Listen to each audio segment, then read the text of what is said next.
United States Senate Foreign Relations Committee will come to order. This will be our first meeting, obviously, of the 119th Congress.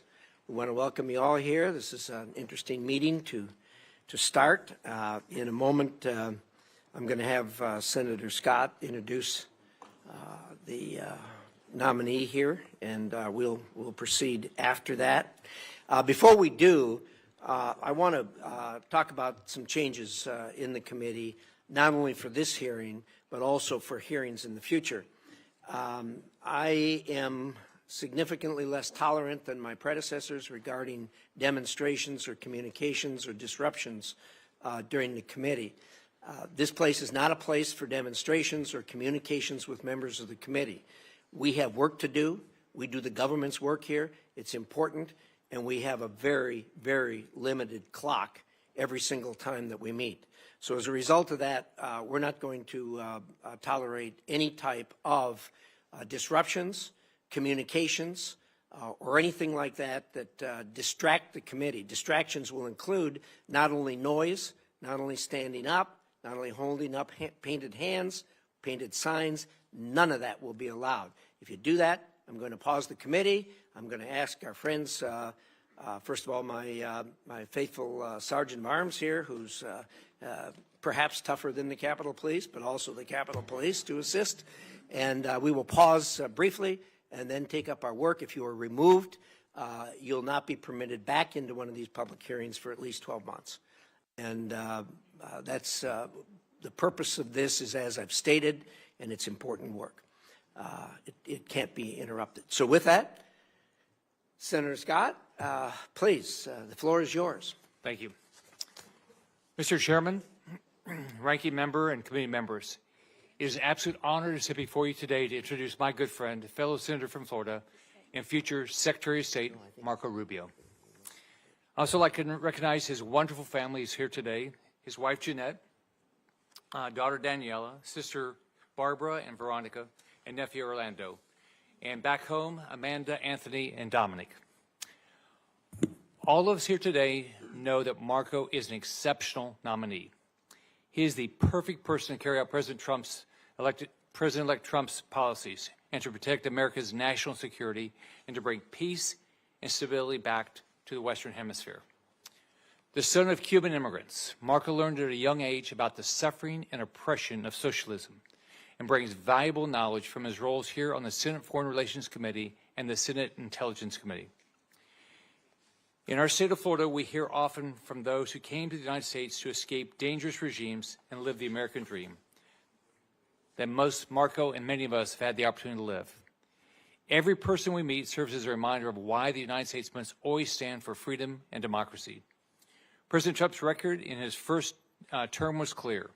He unapologetically fought to protect freedom and democracy across Latin America and ended the failed Obama-era appeasement policies that had created a vacuum for tyranny in the region.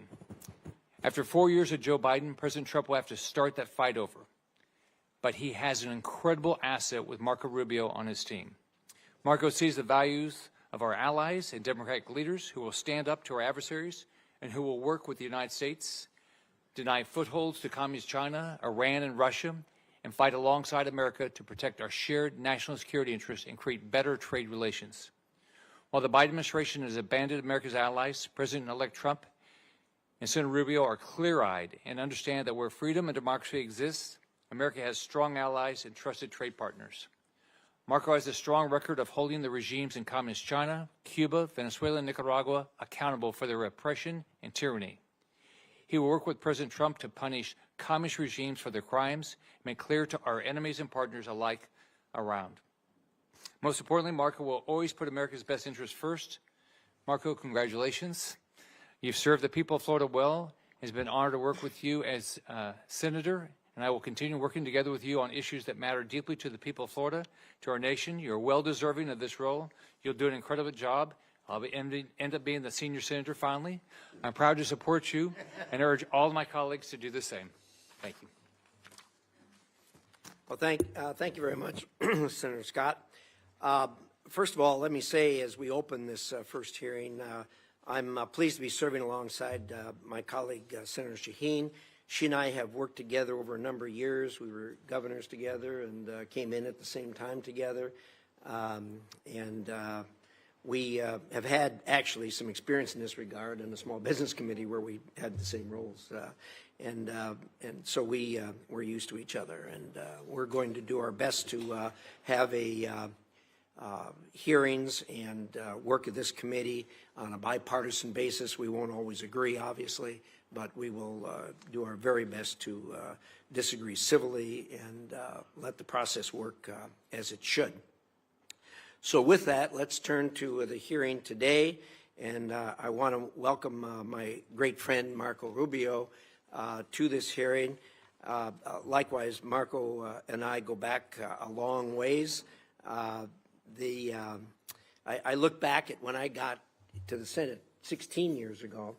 I came to this first hearing and took my seat way down there at the end and spent 2 years there, and then that afternoon went over to the Intelligence Committee and again took my seat way down on the end down there, served a couple of years, and then 2 years later, by the way, when I went into the Intelligence Committee, I don't know if I've ever told anyone this story before, but I walked in there and a little nervous because, you know, I'm about to learn all the deep, dark secrets of the United States of America, and I went in and sat down, and someone came up to me and tapped me on the shoulder and said, "Senator, you seem to have brought an electronic device with you into this room." This was in the SCIF over in our semi-secret room over in the Hart Building. And so I learned then that the Intelligence Committee does know a lot. So I gave up my, my electronic device. 2 years later, I was no longer on the end. Senator Rubio came and joined me down at the end and sat at my left there. And we went to the hearing in the morning to the Foreign Relations Committee. That afternoon, we went over to the Intelligence Committee. Again, there he was, sat down next to me on my left. And as he sat down, I said, "By the way," he said, I said to him, "I hope you don't have any electronic devices with you." And he says, "Well, no, you doofus, there's a big sign out there that says, don't bring any electronic." So I judged him to be a very astute person at that point. In my defense, that sign wasn't there 2 years earlier. They don't give you a course on what you can and can't bring in. So anyway, that was my introduction to Marco Rubio. Since then, we've worked together for a long time on issues and have found ourselves almost always in violent agreement on virtually every issue we dealt with, both here in the Foreign Relations Committee and on the Intelligence Committee, and worked together closely as we were ranking member on and chairman on those two committees. There's out of all the issues we've done, I can only think of one issue that we disagreed on. It's a very, very small issue, a very tiny issue. It deals with intelligence, so unfortunately we won't be able to discuss it here today. But Marco, I have a small gift for you as you part here in your last hearing here. I'll give it, assuming you survive this hearing, I'll give it to you at the end of the hearing. So welcome, and in a moment I'm going to give you a chance to make your opening statement. I'm going to talk a little bit, Gene is, and then we'll get to you. Unfortunately, we meet at a time when America faces threats from nearly every corner of the world. It's no secret that hostile powers from China to Russia, from North Korea to Iran, have formed an authoritarian axis bent on weakening the United States. Sadly, the outgoing administration has frequently made ill-informed decisions that have empowered these adversaries. From the disastrous Afghanistan withdrawal to its desperate efforts to woo Iran, failure to deter Russian aggression, constant concessions to China, and undermining support for Israel, our allies question U.S. resolve, and our adversaries believe they have a free hand. Those days are over. China remains the most significant long-term risk to the United States. The Chinese government steals American intellectual property, floods our streets with fentanyl, and exploits our free markets for its own gain while aggressively undermining American national security. China is no longer satisfied to undermine the United States on its own. Now it helps Russia, Iran, and North Korea. Chinese support has enabled Russia to carry on its illegal war against Ukraine, and China's massive purchases of Iranian oil are a lifeline to that murderous regime's proxy wars. The outgoing administration's failure to push back on China's aggression means that China is challenging America everywhere, from Africa to our hemisphere in Latin America. Senator Rubio has been a strong advocate of tougher policies to counter China's aggression, and particularly in Latin America. In the Middle East, Israel fights a multi-front war against Iran after the brutal attack on October 7th. Yet the outgoing administration has undermined support to Israel. This has only prolonged the terrible situation in Israel and Gaza. In spite of the outgoing administration's policy, Israel's fortitude has brought Tehran to its weakest point in decades. President Trump and Marco both know that we need to support our ally and return to a maximum pressure campaign against Iran. At the same time, Putin, with the support of the CCP, continues his violent assault on Ukraine. Putin has escalated this war over and over again, most recently by importing thousands of North Korean soldiers. I've said repeatedly since the beginning of 2022 full-scale invasion, we need to help Ukraine end this war quickly and permanently. I'm confident that if anyone can end this war, it's President Trump. And Marco is the right man to help ensure it is done in a way that guarantees security and stability for Ukraine, the U.S., and our allies, and prevents Russia from launching another war. Unfortunately, the threats to American interests don't end there. A genocide in Sudan, a much-needed but still uncertain regime change in Syria, human rights abuses, human trafficking. The list of challenges facing America is long. And because of that, we must rein in and enforce accountability at the United Nations, whose agenda and wasteful practices frequently do not align with those of the United States. In Asia, it will be important to work with our allies in Japan, Korea, Taiwan, and the Philippines to boost their military spending and bolster their ability to deter China. We should work with Australia and the United Kingdom as part of the AUKUS agreement to develop and advance military capabilities to counter Chinese coercion in the Indo-Pacific. And I hope the State Department will acknowledge the nuclear arms race our adversaries are pursuing and make the changes needed to confront this new reality. Further, U.S. foreign assistance is not charity.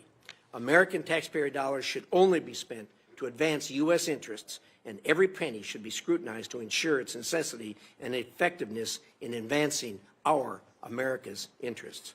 Often enormous amounts of money are spread thinly around the world and never really accomplish goals. This also needs to stop. A final word on the operations of the State Department itself. The Department must refocus itself on the core mission of effective diplomacy. Every program, office, and policy at State must effectively advance U.S. foreign policy goals, not advance progressive ideology. The outgoing administration often undercut effective foreign policy by inserting ideological and political requirements into the fabric of personnel decisions and policy execution. Rather than making hires or promotions based on merit and effectiveness, the Department created a new diversity, equity, inclusion, and accessibility requirements that distracted from this mission, undermined morale, and created an unfair and opaque process for promotions and performance evaluations. Fealty to progressive politics became the benchmark for success. As we look around the United States, that view is diminishing very quickly amongst even large corporations, amongst even large progressive-leaning corporations. Adherence to these goals was assured at the State Department through a rigid enforcement structure that included senior advisors for DEIA in nearly every bureau and Soviet-style anonymous reporting portals where employees were encouraged to denounce colleagues who would not toe the company line. This must end on day one. We need a return to merit, and I know Marco will right that ship. Senator Rubio, this is a long laundry list of crises. You've earned yourself one of the hardest jobs in America, but after serving with you for so many years, I'm confident you are the right person we need to take on these threats. Thank you very much. And to my good friend, Senator Jean, I yield the floor. Well, thank you very much, Chairman Risch. Congratulations on your new role. As you point out, while this may be our first Foreign Relations Committee hearing together in these new roles, it's certainly not our first time working together. We came in as governors, so we like to get things done. We've also had the same role in 2017 on the Small Business Committee.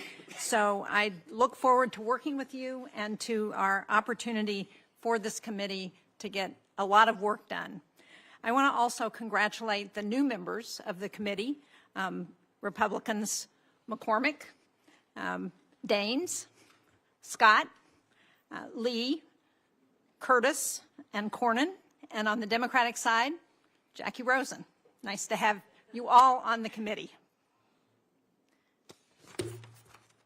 One point that we've always agreed on, the chairman and I, is the need to work together so this committee can function more effectively. That means holding hearings, it means advancing bipartisan legislation, it means confirming career Foreign Service officers quickly. I believe it's in our national security interest to have our embassies fully staffed and to confirm career ambassadors with the requisite expertise, which is why it was important to both of us to have Senator Rubio's hearing as soon as possible. And Senator Rubio, welcome. You and I have also had a good working relationship for many years. I believe you have the skills and are well qualified to serve as Secretary of State. But today I want to find out a little more about what this administration is thinking about American foreign policy and the State Department in particular. As I said, I believe this committee has a responsibility to get your team out in the field, and we hope you will send us qualified, experienced, and well-vetted nominees. I know you already have an expert group of career Foreign Service nominees before you that was not considered under the last Congress. I hope we'll see many of those nominees resubmitted to this committee soon. On policy, I want to start by hearing from you on Ukraine and NATO. There is strong bipartisan support, as you know, in the Senate for Ukraine. There's a clear understanding that we can't trust Putin, and I'm concerned that if Vladimir Putin wins in Ukraine, he's not going to stop. President Trump has repeatedly said that he plans to end the Ukraine war within 24 hours of his inauguration. It's been reported that his proposals would give away Ukrainian territory to Vladimir Putin. Now, I can't speak on behalf of Ukraine, and President Zelensky has said that he's open to a peace agreement. But I am concerned both for the Ukrainian people who have sacrificed so much about the message that abandoning Ukraine would send not just to our allies, but also to our adversaries, and not just Russia, but to China, North Korea, and Iran. Our allies, Japan, South Korea, Taiwan, our partnerships and alliances like AUKUS and NATO are all looking very closely and watching what we're going to do. I believe these alliances are one of the United States' greatest assets. And what happens in Ukraine also affects emerging democratic nations, civil society movements. From Belarus to the Balkans to the Black Sea to Georgia. It impacts us here at home as well. And I know that for so many Americans, this might seem like a distant war. But as we know, what happens in Ukraine doesn't stay in Ukraine. The war has caused food and gas prices to go up. It's affected day-to-day lives of Americans. So, Senator Rubio, I know that in the past you've supported Ukraine. You introduced legislation that would ban U.S. recognition of territory annexed by Russia. We were both co-sponsors of Chairman Rish's resolution recognizing Russian genocide in Ukraine. But the path forward is uncertain, and I hope today you will lay out some of the administration's plans for Ukraine. I'd also like to hear from you on the Middle East and Syria in particular. In recent months, we've seen the dismantling of much of Iran's axis of resistance, including the fall of Assad, one of Iran's most brutal proxies. One of our goals should be to get humanitarian assistance immediately to the Syrian people who have suffered for so many years, and to capitalize on this historic opportunity to sideline not only Iran, but Russia, as we help rebuild Syria. I also want to underline that whether it's food insecurity or sexual violence that accompanies war, and whether we're talking about Sudan or Haiti or Afghanistan, Ukraine or Gaza, that it is women who often bear the brunt of these conflicts. They should have a seat at the table when it comes to resolving them. And that's not just a sentiment, it's also backed up by data. Because we know that when women participate in conflict negotiations, peace is 35% more likely to last at least 15 years. That's why we passed the Women, Peace, and Security Act in 2017. It was signed into law by President Trump during his first term, and I hope that in his second term we can build on this effort. It's one of the reasons I'm pleased that we now have 3 women on the Foreign Relations Committee, Senator Duckworth and Senator Rosen. It's the first time since I've been here that there's been 3 women on this committee. And I'm interested to hear your vision for the State Department's Office of Global Women's Issues, and more broadly, how the administration will work to empower women and girls on the global stage. As Chairman Risch has said, the list of challenges facing America is very long.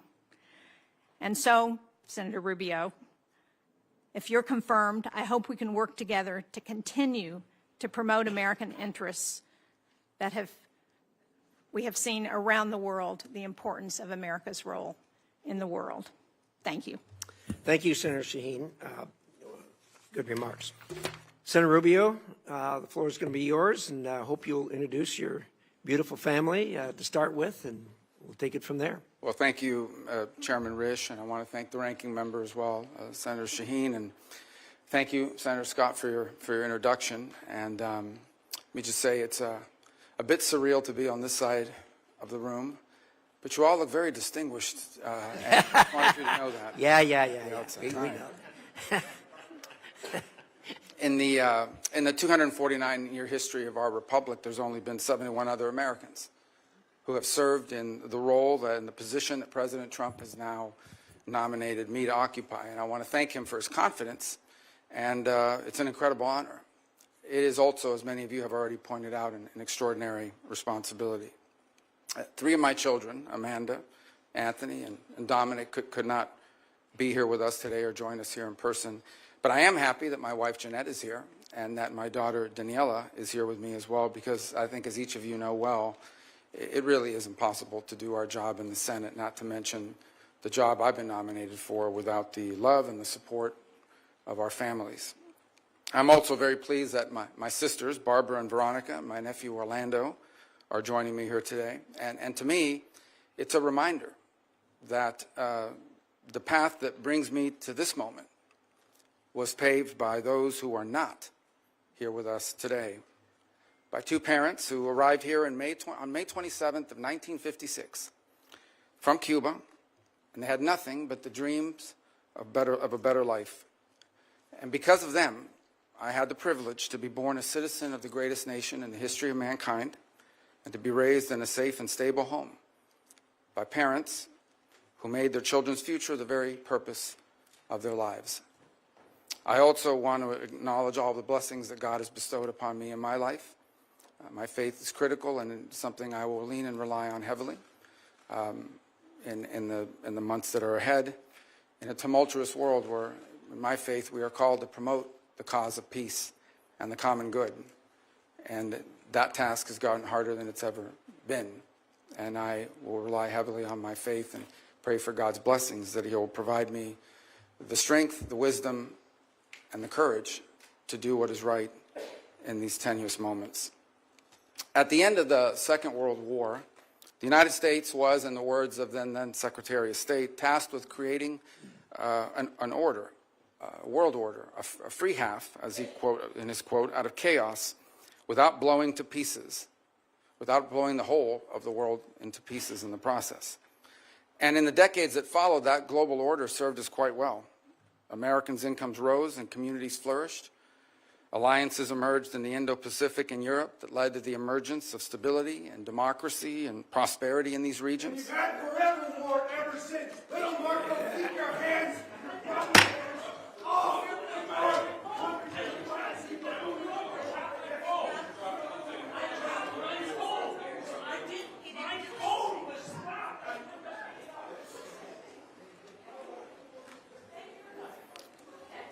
Back to order. All right, alliances emerged in the Indo-Pacific and in Europe that led to the emergence of stability, democracy, and prosperity, but it also prevented a cataclysmic world war. And ultimately, a wall in Berlin came down, and with it, an evil empire. Out of the triumphalism of the end of the long Cold War emerged a bipartisan consensus. And this consensus was that we had reached the end of history, that all of the nations of the world would now become members of the democratic Western-led community, that a foreign policy that served the national interest could now be replaced by one that served the liberal world order, and that all mankind was now destined to abandon national sovereignty and national identity and would instead become one human family and citizens of the world. This wasn't just a fantasy. We now know it was a dangerous delusion. Here in America and in many of the advanced economies across the world, an almost religious commitment to free and unfettered trade at the expense of our national economy shrunk the middle class, left the working class in crisis, collapsed our industrial capacity, and has pushed critical supply chains into the hands of adversaries and of rivals. An irrational zeal for maximum freedom of movement of people has resulted in a historic mass migration crisis here in America, but also around the world. It's one that threatens the stability of societies and of governments. Across the West, governments now censor and even prosecute domestic political opponents.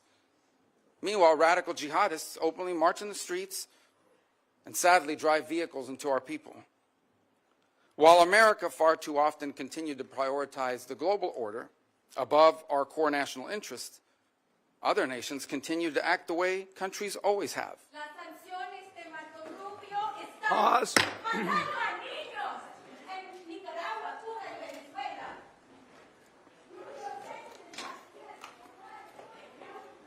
Back to order. I get bilingual protests, which I think is an entry cool. As you know, that's a first here for us, at least in recent times. All right. All right. Education is a human right. Sanctions against Back to order. All right. So while America too often prioritized the global order above our core national interests, other nations continued to act the way nations have always acted and always will in what they perceive to be their best interest.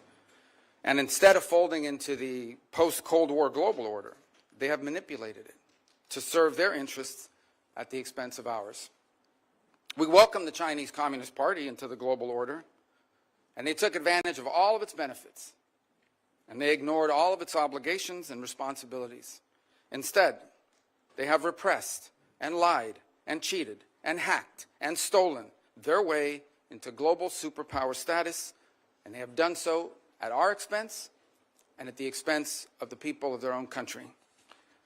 In our very own hemisphere, narco-terrorists and dictators and despots take advantage of open borders to drive mass migration, to traffic in women and children, and to flood our communities with deadly fentanyl and violent criminals.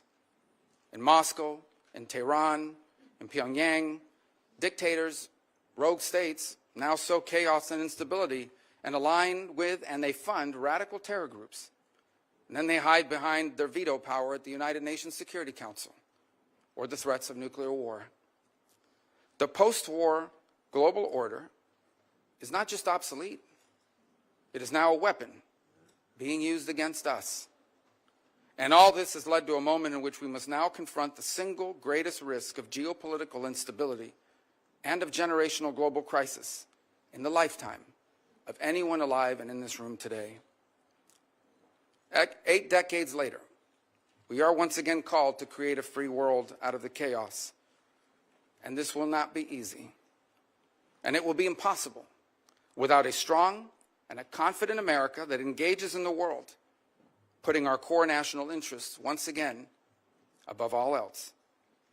Just 4 years ago, I believe we began to see the outlines and the beginnings of what that would look like. During President Trump's first term, American strength was a deterrent to our adversaries, and it gave us leverage in diplomacy. There were no new wars. ISIS was eviscerated. Soleimani was dead. The historic Abraham Accords were born, and Americans were safer as a result. Now, President Trump returns to office with an unmistakable mandate from the voters. They want a strong America engaged in the world, but guided by a clear objective to promote peace abroad and security and prosperity here at home. That is the promise that President Trump was elected to keep. And if I am confirmed, keeping that promise will be the core mission of the United States Department of State. Now, tragically, horrifying atrocities and unimaginable human suffering can be found on virtually every continent. And I am certain that today I will be asked about the array of programs and the activities the Department of State carries out to address them. We are a nation who was founded on the revolutionary truth that all men are created equal, and that our rights come not from man or from government, but from God. And so we will never be indifferent to the suffering of our fellow man. But ultimately, under President Trump, the top priority of the United States Department of State will be the United States. The direction he has given for the conduct of our foreign policy is clear. Every dollar we spend, every program we fund, every policy we pursue must be justified by the answer to one of three questions. Does it make America safer? Does it make America stronger? Or does it make America more prosperous? Under President Trump, the dollars of hardworking American taxpayers will always be spent wisely, and our power will always be yielded prudently and towards what is best for America and Americans before anything and everything else. Prudence in the conduct of foreign policy is not an abandonment of our values. It is the common sense understanding that while we remain the wealthiest and the most powerful nation on the earth, our wealth has never been unlimited and our power has never been infinite. And placing our core national interest above all else is not isolationism. It is the common sense realization that a foreign policy centered in our national interests is not some outdated relic. Since the emergence of the modern nation state over 2 centuries ago, countries acting based on what they perceive to be their core national interests, that has been the norm, not the exception. And for our country, placing the interest of America and Americans above all else has never been more relevant or more necessary than it is right now. For in the end, how can America promote the cause of peace on earth if it is not first safe at home? What good is America to our allies if it is not strong? And how can America help end the suffering of God's children across the world if it is not first prosperous here at home? I thank you, and I hope I can earn your support, whether it's because you believe I will do a good job or because you want to get rid of me. Thank you. Either way, the result's the same. Thank you, Senator Rubio. I've always been impressed with your view, particularly on a 50,000-foot level, of the kind of problems that we face in our lane, and national security lane, foreign relations and intelligence. So appreciate those remarks. We're now going to start a round. I'm going to allow 10-minute questions since this is a cabinet-level position. That doesn't mean you have to use all 10 minutes, but the 10 minutes are there. And what I'm going to do in this hearing and what I'm going to do in future hearings is I will call on people based on seniority on the committee at the time the gavel goes down. And if you come after that, you'll be put in line after that, and we'll go down the list like that. In any event, with that, Senator Rubio, could you talk for a minute about the Russian energy reliance? I think all of us were impressed when the war started that the Europeans knew the necessity of cutting the cord with Russia on their reliance on Russian energy, which had developed since the Iron Curtain came down, all of us believing that Russia would behave itself, which turned out to be a very misplaced view. And now, with the war carrying on, it's going to end, obviously, at some point in time. There are voices in Europe saying, well, we can go back to using Russian energy. My view is that that's not reasonable, and it's not appropriate. And indeed, I think that the fallout from this war is going to go on for generations. Your thoughts on the energy relationship between Europe and Russia in the future?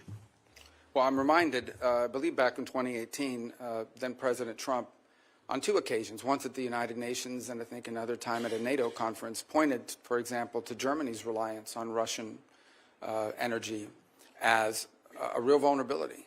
And he was snickered at. I remember he was snickered at by the representatives of Germany at the United Nations. He turned out to be 100% correct.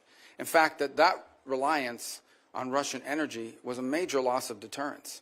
Vladimir Putin, among his many calculations, one of the calculations he took in going in Ukraine was that the Europeans would complain, maybe they'd hit him with a couple sanctions, they'd write some strongly worded nasty letters about him, but ultimately would not be able to do anything effectively because of how much they depended on Russia. And in some cases continue to depend. I believe France is the third leading payer into Russian energy in the world, and I think a couple other countries in Europe follow right behind. So there's still a significant amount of dependence in that regard. And that dependence on Russian energy is a tremendous amount of leverage that Vladimir Putin holds on his neighbors in Europe. Now, there is some good news. I think, for example, I watched with great interest the German engineering marvel, where they've been able to, I think by the end of this year, after they waived permitting requirements, and within 9 months, we're able to open what is literally a floating LNG terminal to allow and receive exports, including from the United States and other places. So I do think you're seeing movement in Europe now to try to detangle itself from that level of dependence, but it remains a real vulnerability and a tremendous piece of leverage for Putin against his neighbors in the broader world. It's also a reminder, by the way, and I used to be guilty of saying this quite a bit, that the Russian GDP was the size of Italy's, not very large. I think one of the things we learned from this endeavor is that it's not just the size of the GDP, but what it's composed of. And the Russian GDP, while smaller than some other countries, is largely reliant on the production of raw materials, on the energy, on food production, fertilizer and the like. And these are critical components of national strength and a reminder of how important they are for us here domestically as well. Thank you. I appreciate that. I do think, too, we ought to acknowledge that the Europeans did a job that was well beyond their expectations the first winter. As they struggled through, they did really well as far as cutting the cord with Russia, being as how hard they were tied to that. Let's talk about AUKUS for a minute. There hasn't been much discussion about AUKUS. Well, there hasn't been much discussion about AUKUS really since the thing started. A lot of us have been pressing the administration to gear that up. It has not been forthcoming. I'd like to hear your thoughts on AUKUS, the importance thereof, and getting this thing moving as it was intended. Well, one of the things we'll have to endeavor to see, obviously, there's a tremendous amount of this that relies on the Department of Defense and other entities in government. To the extent the Secretary of State and the Department of State is engaged, it's something that I think you're going to find very strong support for in this administration, because it's one of, I think it's almost a blueprint in many ways of how we can create consortium-like partnership with nation states that are allied to us to confront some of these global challenges, be it in the defense realm, in the technology realm, in the critical minerals realm, in the sensitive technologies and critical technologies on, for example, artificial intelligence and advances in even quantum computing. This obviously is more defense related, but it's one example of how we can leverage the power of these partnerships with allies, 2-3 countries in some cases, broader in others, to reach outcomes and objectives, such as creating a geopolitical and strategic balance in the Indo-Pacific region and beyond. So we'll have to look at that and to see what components of whatever impediments exist can be removed by the action of the Department of State. But it also reminds us that in many of these, very few of these global issues are entirely reliant on the Department of State. The Department of Energy, the Department of Defense. We have a host of other government agencies, commerce in many cases, who also play a critical role in expediting and going through, for example, some of the lists of technologies that perhaps are not being transferred because they've been deemed as sensitive. But in the case of our strong and close allies, that's the point, right, is that you want to be able to find yourself in a situation where you can accelerate partnership by making available to key allies these sensitive technologies that we wouldn't want to see in the hands or developed by an adversary or unaligned country. Thank you. I appreciate that. And our view is aligned, particularly on the excluded technology list. These are our closest and most trusted allies. And unfortunately, the current administration has really been difficult to work with as far as getting through that excluded technology list. And I hope you'll help expedite that. Let me talk for a minute about the International Criminal Court. Look, as you know, we've got real problems there. The court originally was intended, at least from our point of view, to be a court that focused on international crimes that were committed by people from countries who did not have a robust democracy nor a robust judicial system that held its own people accountable for crimes. The court's gone beyond that, obviously. They are not only focusing on people who aren't accountable elsewhere, but they're also focusing on people who come from countries that solve their own problems, like the United States of America and like Israel. The most recent obvious thing that flowed from that was the indictment on the same day of Netanyahu plus a Hamas character. Any court that is a court of law has to be able to recognize good from bad. And when you try to indict two people and show some type of moral equivalency in that regard, they're just barking up the wrong tree. And I think, unfortunately, we're going to have to rein them up. Your thoughts on that? Well, I think the ICC has done tremendous damage to its global credibility. First of all, it is going after a non-member state on the claims that I believe, in fact, I think just in the last 24 hours, the Israeli High Court filed an appeal before the ICC, even though it's not a member state. And I saw some of the filings from the prosecutor, Mr. Khan, who's involved in that process. And he argues that they have the right to go after non-members for their activities within the confines of member states in this case. And I think, first of all, the whole premise of his prosecution is flawed, beyond the process of it and the precedent that it sets, which is a very dangerous precedent for the United States of America, by the way, because this is a test run. This is a trial run to see, can we go after a head of state from a nation that's not a member? If we can go after them and we can get it done with regards to Israel, they will apply that to the United States at some point. And in fact, there have been threats to do so in the past. But the premise of the prosecution itself is completely and utterly flawed. As you said, they went ahead, I think they also went after Sinwar. Well, number one, Sinwar didn't travel around the world. He's not with us any longer. But he didn't travel around the world, was at no risk of being apprehended. Second of all, the moral equivalency piece of it was offensive. Let me explain, and I think I don't need to explain to this committee. Hamas carried out an atrocious operation. They sent a bunch of savages into Israel with the express and explicit purpose of targeting civilians. They went into concerts. They went into these music festivals. They knew that there were no soldiers at the music festival. They knew that these were teenagers and young families, that they went into different communities and the kibbutzes and the like, and they deliberately targeted civilians. Deliberately. It was in fact, they kidnapped the ones they didn't murder, the families who they didn't eviscerate, the people whose skulls they didn't crack open. They kidnapped and to this day continue to hold people, innocents that they took.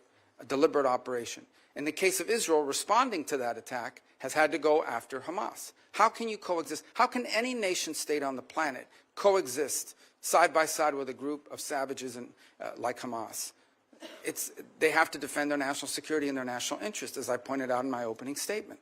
And so there is no more, and they didn't target civilians. Now, sadly and unfortunately, and I'm sure we'll discuss it further, some of the other questions that will come up here today, one of the horrible things about war, it's a terrible thing about war, and it's why we should try to prevent it at almost any cost, is that innocent people are caught up in it. And that's true of every conflict on the planet. But there is a difference between those who, in the conduct of armed action, deliberately target civilians, and those who do as much as they can to avoid civilians being caught up against an enemy that doesn't wear a uniform, against an enemy that hides in tunnels, against an enemy that hides behind women and children, and puts them at the forefront and uses them as human shields. That's who Hamas is. There is no moral equivalency, and I think the ICC, if they don't drop this, will find its credibility globally badly damaged, and I think the United States should be very concerned, because I believe this is a test run for applying it to American service members and American leaders in the future. Well said. I couldn't agree with you more, and certainly the court has badly damaged its reputation, and it's going to have a long ways to go to recover from that. So with that, Senator Shaheen. Thank you, Mr. Chairman. Senator Rubio, as I said in my opening statement, I hope that this committee can better collaborate to swiftly confirm career Foreign Service officers. These are patriotic Americans who have served under both Democratic and Republican administrations, and they work to advance U.S. national security interests. Delays in vacant posts hurt America's interest. I know you agree with that because we've had that conversation. But will you commit to working with Chairman Risch and me to prioritize the advancement and confirmation of career State Department officials? Well, the answer to that is yes, but I would also point to this fact that I think we're going to begin by prioritizing. We're going to look at what are the key issues in the world. There are obviously every post in the world is important or it shouldn't exist. And then the question is, which are the ones we bring to you first? And those are the ones that I think are most critical. So obviously, I think you'll see our nominees for the deputy posts, which are critically important, all the undersecretaries as well. And what I've endeavored to do is we interview and identify people, and I believe I've met with and interviewed most of the candidates for those top posts, is I want to bring you people that are three things. Number one, are aligned to the mission. I think that's critically important, whether they be foreign service officers. I'm not talking about political alignment. I'm talking about alignment with the mission that we've outlined for American foreign policy, which is one of the things that I think has hurt the State Department under numerous administrations, is sometimes the mission, or what it is the core mission of the department has not been well defined. So that's on us, and it's our obligation to define that. So number one, aligned to the mission. Number two, the capability to do the job. And I can tell you now that in my entire service on this committee, which spans 14 years, we always had fellows from the Department of State, I believe all of whom are still in the service of our country. And I intend, because I know them and I've worked with them, to utilize their skill sets in the department. And in fact, a couple who we hope will be returning home soon from foreign postings to work with us at the State Department closer to my office. But the point is that we want to have people that are highly capable, both those who we bring from what they call political appointees, but also those that are promoted from within the Foreign Service. And then the third are people that we can get through the committee, because time is of the essence. Now, you may not agree with all their views, whether they be foreign service officers or whether they be political, but I think it's important and we're not going to exclude someone just because we think that maybe they're going to have a rougher confirmation process than someone else.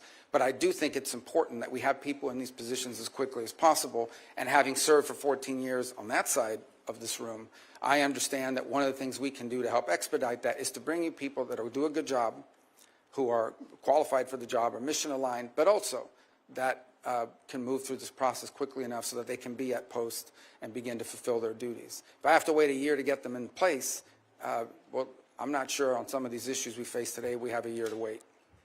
I certainly agree with that, and I appreciate your focus on mission and qualifications, because I think the committee will be looking closely at that. I want to go now to NATO, because in 2023, Congress overwhelmingly passed the bipartisan Kane-Rubio provision prohibiting any president from withdrawing the United States from NATO without Senate approval or an act of Congress.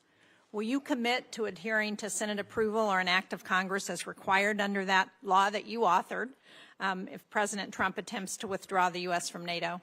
Well, first let me say that President Trump has appointed an ambassador nominee for NATO, which clearly indicates his role to engage in that. Second is, the law is what it is. Obviously, as you've mentioned, I was a co-sponsor of the law, and so it's tough to say I'm not in support of a law that I hope to pass, and that I think it's an important role for Congress to play, because frankly, it's not just about the withdrawal piece of it, it's the contributions we make towards the power of the purse still resides with the Congress. Now maybe, as if confirmed, moving towards the executive branch, I'll become I'll forget that lesson a little bit. I hope not. But ultimately, I still recognize and understand that the power of the purse is with Congress, and it's an incredibly important power. Let me point on NATO one thing. I think there's a misunderstanding about it. The NATO alliance is a very important alliance. I believe that. I believe alliances can be, and has been very useful. Without the NATO alliance, there is no end to the Cold War.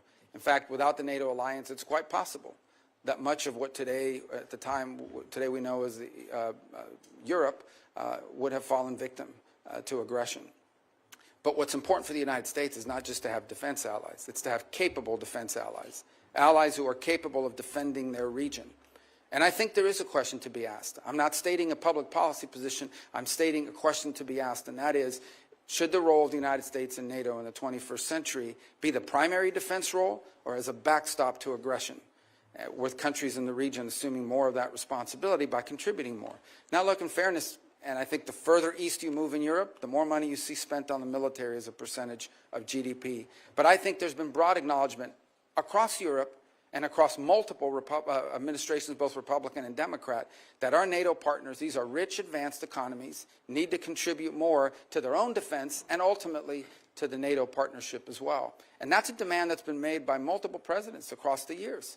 And the fact that that is true has been revealed by what's happened with Ukraine. Look at the ramp up in defense spending and the industrial capacity of multiple countries in Europe as a result of an armed conflict. Imagine if that capacity had been there before, it quite possibly might have had a deterrent effect as well.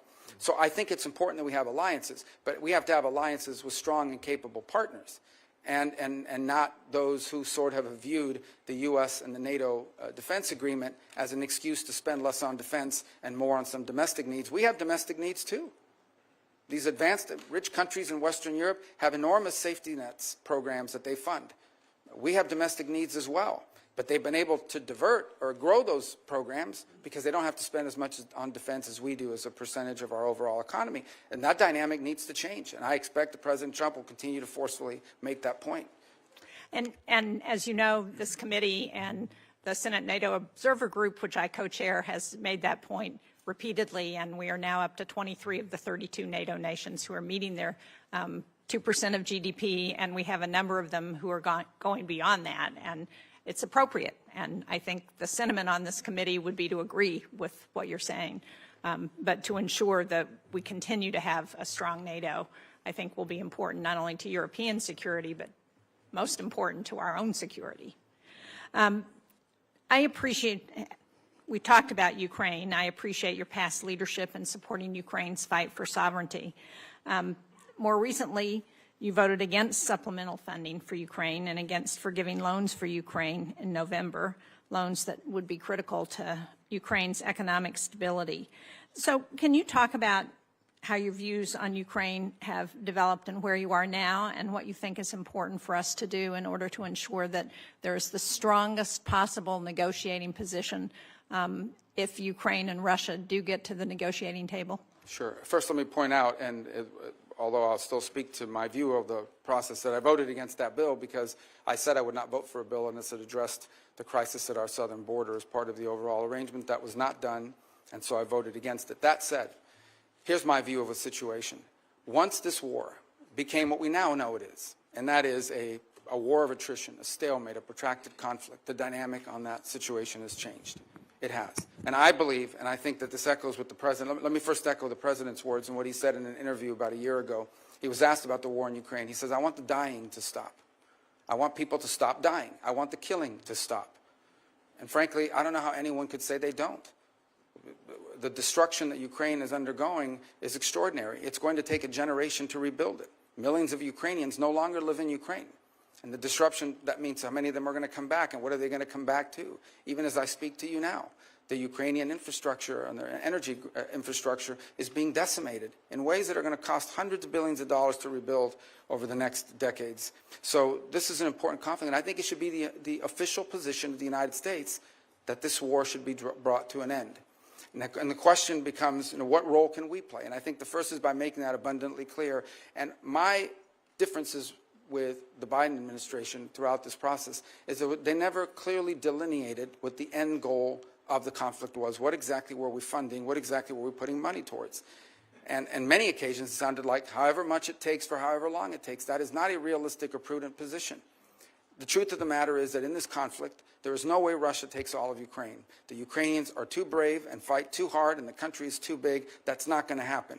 It's also unrealistic to believe that somehow a nation the size of Ukraine, no matter how incompetent and no matter how much damage the Russian Federation has suffered as a result of this invasion, there's no way Ukraine is also going to push these people all the way back to where they were on the eve of the invasion, just given the size dynamic. I saw a quote recently, and I wish I could attribute to who it was, but the quote was, and I think it was very wise, where they said the problem that Ukraine is facing is not that they're running out of money, it's that they're running out of Ukrainians. There's a size differential here that's important. Now, what Vladimir Putin has done is unacceptable. There's no doubt about it, but this war has to end. And I think it should be the official policy of the United States that we want to see it end. Now, what that master plan looks like is going to be hard work. This is not going to be an easy endeavor. But it's going to require bold diplomacy, and my hope is that it could begin with some ceasefire, and in order to achieve objectives like the one that needs to occur in Ukraine, it is important for everyone to be realistic. There will have to be concessions made by the Russian Federation, but also by the Ukrainians, and the United States lend itself there. It's also important that there be some balance on both sides. In essence, it will be difficult to achieve this objective of a ceasefire and ultimately a peace settlement unless both sides have leverage. Putin's goal now is to have maximum leverage so that he can basically impose neutrality on Ukraine, retrofit, and come back and do this again in 4 or 5 years. And that's not an outcome I think any of us would favor. By the same token, I think it's important that the Ukrainians have leverage, but they also will have to make concessions to reach this agreement. It's going to be very difficult. This will not be easy. Conflicts of this nature that have historical underpinnings to it are going to require a lot of hard diplomacy and tough work, but that's something that needs to happen. This conflict needs to end.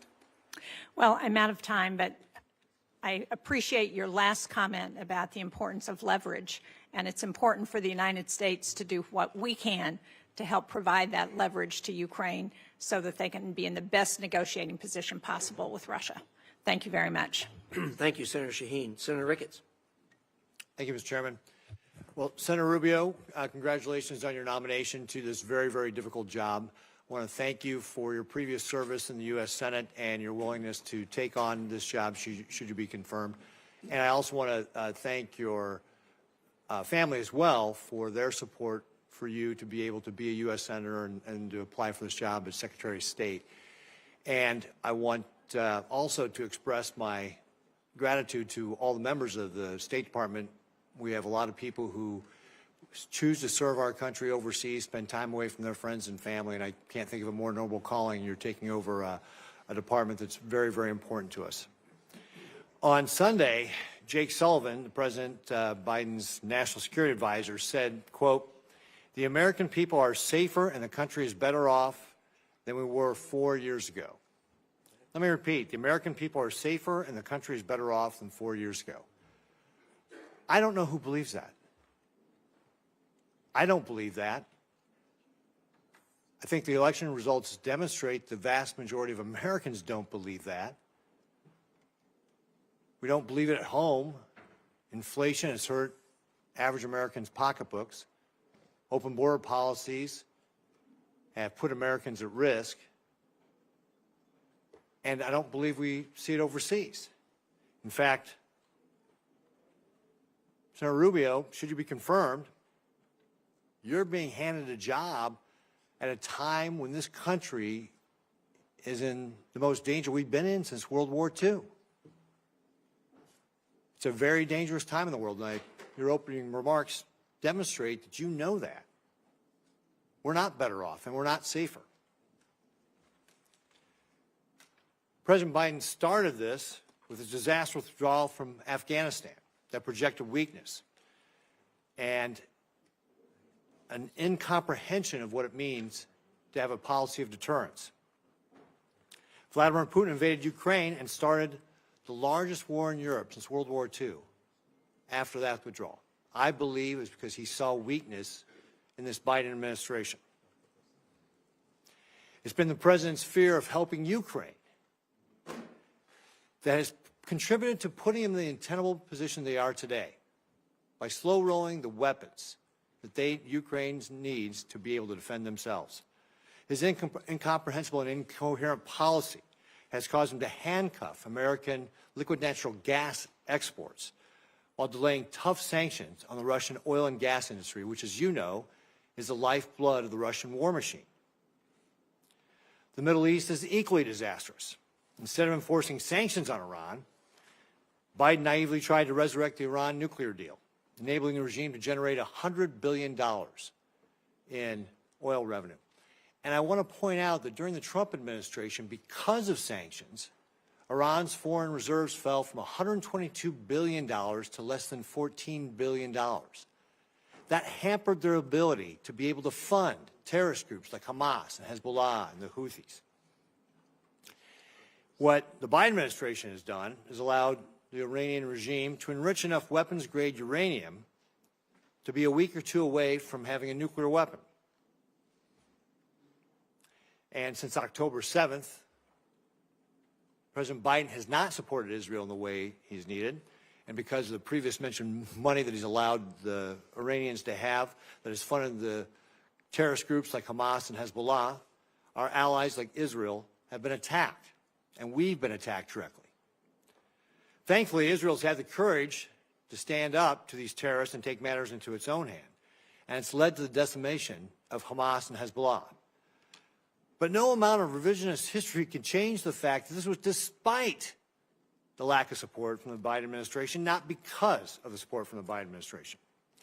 And of course, let's not forget North Korea and how dangerous they have become and the fact that we are now seeing North Korean troops in Europe, a thought 4 years ago that was unthought by anybody. And of course, one of the most concerning things is Biden's weakness has emboldened the greatest adversary we have on the face of the earth right now, which is the People's Republic of China. The People's Republic of China is the head of the snake of this axis of dictators that are challenging the United States today. They are challenging our freedom, our security, and the very way of life we have. Beijing has had a direct hand in each of the problems I just mentioned. That's why addressing any one of them cannot be done without making sure that we are thinking about how we are deterring the People's Republic of China. When everything is a priority, nothing's a priority. And Senator Rubio, your top priority must be the People's Republic of China. Since the election in November, so this is all within the last 2 months, the PRC has hacked our Treasury Department, including CFIUS. Continuo has been described as the worst telecom hack in U.S. history. Sabotaged important undersea communication cables in Asia and Europe. Deployed ships to the South China Sea to harass our allies like the Philippines in their own territorial waters. Simulated a naval blockade of the Japanese islands for the first time. Conducted the largest naval drills in decades targeting Taiwan and the broader Western Pacific. Revealed new mobile piers suitable for a Taiwan invasion, unveiled advanced aircraft, and launched the world's largest amphibious warship, and they've allowed Iran to draw down and ship nearly 3 million barrels of oil from a storage site in China. It's obvious that Xi Jinping is positioning his chess pieces in preparation for war. He's directed his military to be prepared to take Taiwan by 2027, and folks, that's only 2 years away. Now, it's true that does not mean that he will invade in 2027, and it's also true that it's not predetermined. But it should be very concerning to all of us that he's given his military that direction. Because time and time again, dictators tell people what they're going to do, and then they go out and try and do it.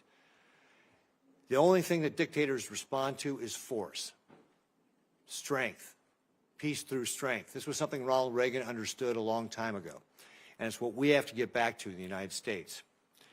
Xi Jinping is vowed to be the world-dominating power by 2049. We should take him at his word. That's what he believes he is going to try and do. It's time for us to go on the offensive and abandon illusions about what kind of adversary we're faced. This is not a managed competition. This is a competition we must win. It will take more than an all-of-government approach. It will take an all-of-society approach to be able to win this. As our lead diplomat, Senator Rubio, you are in a position to set the tone. And that's why I can't think of a better pick to be the Secretary of State than you.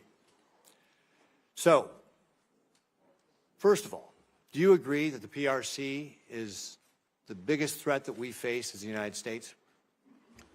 The Communist Party of China that leads the PRC, is the most potent and dangerous near-peer adversary this nation has ever confronted. They have elements that the Soviet Union never possessed. They are a technological adversary and competitor, an industrial competitor, an economic competitor, a geopolitical competitor, a scientific competitor now, in every realm. It's an extraordinary challenge. It's one that I believe will define the 21st century. When they write the book about the 21st century, there's going to be some chapters in there about Putin, there's going to be some chapters in there about some of these other places, but the bulk of that book about the 21st century will be not just about China, but about the relationship between China and the United States and what direction it went. And I think you're alluding to it in your statement. I know you may have another question. I don't want to eat up all your time, but I do want to say this. The Chinese believe that the United States are a great power in inevitable decline and that they are an inevitable rise. Now, they already are. They're going to be a rich and powerful country, and we're going to have to deal with them. The danger is that because of our own actions, in many cases, a dangerous imbalance is built up in that relationship. We allowed them for years to pretend that they were some developing countries, so we should allow them to continue to cheat on trade and commerce. We should allow them to continue to expand. They lied about not militarizing and populating island chains in the South China Sea and the like. We allowed them for years, before we got serious about it, to conduct grotesque human rights violations against Uighur Muslims, as an example. One of the most horrifying things happening on the planet. And for years, no one talked about it, which, by the way, not just has a human rights component to it, it allows them to use slave labor to produce goods. that at the expense of the rest of the world. Talk about not just a horrific humanitarian crisis, but an unfair trade practice as well. We've allowed them to get away with things, and frankly, the Chinese did what any country in the world would do given these opportunities. They took advantage of it. And so I think now we're dealing with the ramifications of it. I agree 100% what you said, but I remind you, and I remind everyone, I guess I want to make this point, that much of what we need to do to confront China is here at home. It's not just abroad, it's also here at home. We have to rebuild our domestic industrial capacity, and we have to make sure that the United States is not reliant on any single other nation for any of our critical supply chains. And with 4 seconds left, how are you going to explain that to your average American, that we need this all-society approach, and your point exactly, that it needs to begin here at home, and so that people from my state, Nebraska, will understand and get on board? If we stay on the road we're on right now, in less than 10 years, virtually everything that matters to us in life will depend on whether China will allow us to have it or not. Everything from the blood pressure medicine we take to what movies we get to watch, and everything in between, we will depend on China for it. They have come to dominate the critical mineral industry supplies throughout the world. Everywhere in the world, they've now established critical mineral rights. Even those who want to see more electric cars, no matter where you make them, those batteries are almost entirely dependent on the ability of the Chinese and the willingness of the Chinese Communist Party to produce it and export it to you. So if we don't change course, we are going to live in a world where much of what matters to us on a daily basis, from our security to our health, will be dependent on whether the Chinese allow us to have it or not. That's an unacceptable outcome. Thank you, Senator Rubio.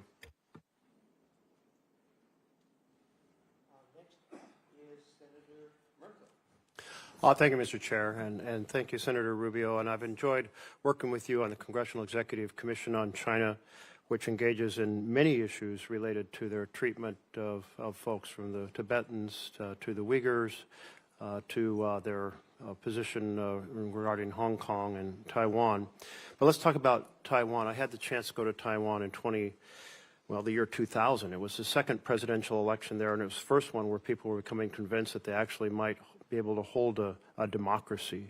I believe they've earned the right to have a voice in international affairs, and I also believe that they are at great risk right now with mainland China, Xi's plan to be aggressive militarily towards them, as my colleague Senator Ricketts just noted. Will you support in your role as Secretary of State Taiwan's right to have a voice in international affairs, participate in international forums? And will you support the porcupine strategy, providing that we will supply them with defense articles and defense services in such quantity as may be necessary to enable Taiwan to maintain a sufficient self-defense capability? By the way, that phrase is from the 1979 Taiwan Relations Act. It's in our current law. Yeah, let me just point out that on the Taiwan Relation Act, and I believe it was the year 2016, I was the lead Republican sponsor in reauthorizing and reinvigorating it. I think that the multiple or consecutive presidential administrations of both parties have made clear that the policy of the United States towards Taiwan is encapsulated not just in the Taiwan Relations Act, but in the 6 assurances that multiple administrations, including the Trump administration and now the Biden administration, have made clear are our policies. With regards to your second point about international forums, ASEAN is a great example of one in which that's being tested. Last year at their conference, the Chinese were able to prevent participation by the Taiwan, any mention of Taiwan in the memorandum. And then this year they're working very hard to make sure that no one associated with Taiwan was anywhere near it. So this is one more example of how they're being excluded. I would also point to the Western Hemisphere. I know that sounds like half a world away, but you understand this issue. The majority of nations on Earth that continue to recognize and have relations with Taiwan, the vast bulk of them, or the plurality, are within the Western Hemisphere. They've undertaken a very aggressive action in just the last 7-8 years to get these countries to flip. They got Panama to flip, and they got Panama to convince the Dominican Republic to flip. They've targeted multiple other nations, and Nicaragua most recently, to flip. So I think that's an important thing for us to keep in mind and make a priority. And I also think it's important to recognize allies in the region like Paraguay that have not flipped, and others who have stayed strong in that regard. On the porcupine strategy, because I know it may sound weird to people, or if anyone's watching this, I know what the ratings are, but hopefully not high. And but let me just say that when the porcupine strategy, what it really means is you want to make the cost of invading Taiwan higher than the benefit. We want to discourage that by the Chinese believing that, yes, could they ultimately win an invasion of Taiwan, but the price would be too high to pay. It's basically deterrence. And I think that's critical, not just to defending Taiwan, to preventing a cataclysmic military intervention in the Indo-Pacific. And that's what it would be.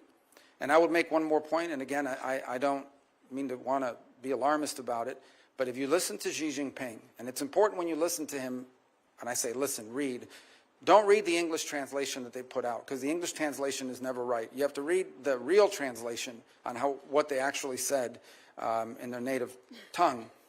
What they're basically saying is that this is a foundational and definitional issue for Xi Jinping personally. And as a result, I think we need to wrap our head around the fact that unless something dramatic changes, like an equilibrium where they conclude that the costs of intervening in Taiwan are too high, we're going to have to deal with this before the end of this decade.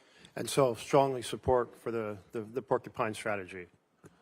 Thank you. And I know people in Taiwan. I just don't like saying porcupine, but yes. You know, when I went to Taiwan in November and met with the president and other leaders, they are extremely nervous right now. And part of the reason they're nervous is they're concerned about how things play out in Ukraine as possibly creating an incentive for China. And I take your point about the current stalemate and the fact that there is a range of objectives that are out of reach for other side. But I do feel like our partnership with NATO and our continued supply of war material that enable Ukrainians to keep fighting until that resolution is done is extremely important, because if Ukraine collapses, it will say a lot to China about whether we will stay the course in assisting Taiwan. Not to mention, it will be a catastrophe for democracy and a catastrophe for the Ukrainians. I don't know if you share that view. Well, I think, first of all, our goal, as President Trump has stated, is he wants the dying to stop. He wants the killing to stop. So it's very difficult to reach an accord or an agreement that begins with a ceasefire and ends with a peace agreement unless both sides have some leverage. Now, there's some leverage that exists beyond military capabilities as well. We have a significant number of sanctions on the Russian Federation, and they continue to grow and expand, and other nations do as well. And that will have to be part of this conversation in terms of bringing about a peaceful resolution. And then there's the question of the long-term security and stability of Ukraine. Beyond even if the conflict were to end, there needs to be the capability of Ukraine to defend itself. And it's a point that I made back as far as 2014, when the United States under the Obama administration chose not to provide weapon capabilities, and I think we lost deterrent during that period. I'm going to keep rolling here for a few other questions. One of the things China is doing is deeply engaged in transnational repression, which means threatening people here in the United States that they will disappear or kill or harm their family members back in China if they exercise their free rights here in our country. And also they're seeking to repatriate Uyghurs who have escaped China. And right now there are 48 Uyghurs that are in Thailand, and Thailand is on the verge of repatriating them back to China. Will you lobby for Thailand to not send these Uyghurs back to the horror they will face if they're returned? Yes, and the good news is that Thailand is actually a very strong U.S. partner, strong historical ally as well. And so that is an area where I think diplomacy could really achieve results because of how important that relationship and how close it is. I think it's also one more opportunity for us to remind the world of what exactly we're talking about here. This is not some obscure issue. These are people who are basically being rounded up because of their ethnicity and religion, and they are being put into camps. They're being put into what they call re-education centers. They're being stripped of their identity. Their children's names are being changed. It's one of the most horrifying things that's ever happened, and they're being put into forced labor, literally slave labor. And I will say our work together on the Forced Labor Prevention Act, Uyghur Forced Labor, was tremendous. Thank you for championing that.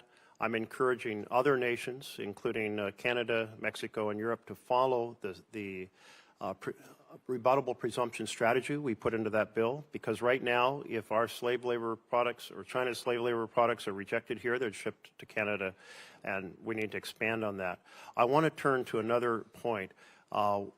our companies face in China often the requirement for partnerships or location or what products they can produce or the theft of their intellectual property. Meanwhile, we're helping their economy by being a major supplier of fossil gas, LNG, to China. Should we be strengthening the Chinese economy by sending them LNG? Well, I think that is a good point to raise in that regard, because I will tell you that is one of the things that's going to have to be discussed in the broader relationship with China. And that is, it is one of the things we actually export to China. They import a lot this way. One of the few things that we export is, in great capacity, is these long-term contracts that are tied up either directly to China or through third countries. Because some of this obviously is exported to a third country who in turn sends it to China either as a direct sale or as a byproduct.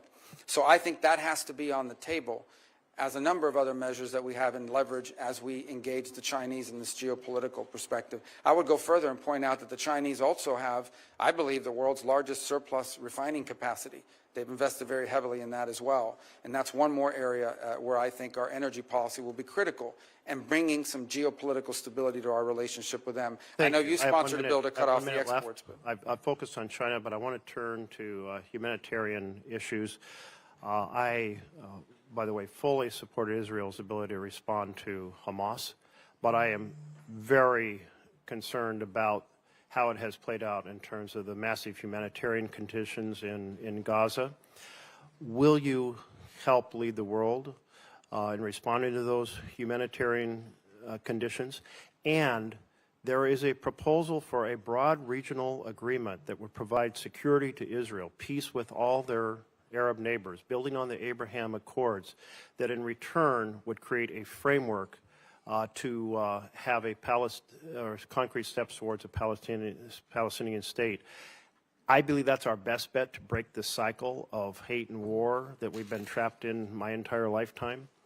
How will you pursue breaking this cycle of hate and war, and will you support humanitarian support to Gaza? Yeah. So my first point is I am hopeful, and again, I've been here, so I don't know if any news has emerged in our time during this hearing, but I am hopeful that there is an agreement in place that will bring hostages back immediately in an exchange and in a three-phase plan that Secretary Blinken sort of has outlined over the last 24 hours, and that credit to both the Biden administration and the Trump transition work side by side on helping this become about, and I hope that comes about.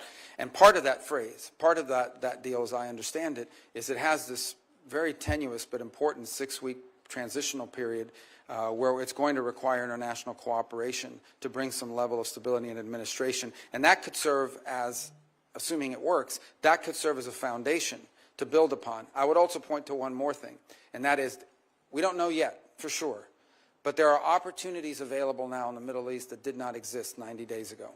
Whether it's what's happened in Lebanon, whether it's what's happened in Syria, whether it's what hopefully will happen with this ceasefire and the release of hostages after horrifying detention and unjustifiable actions by Hamas.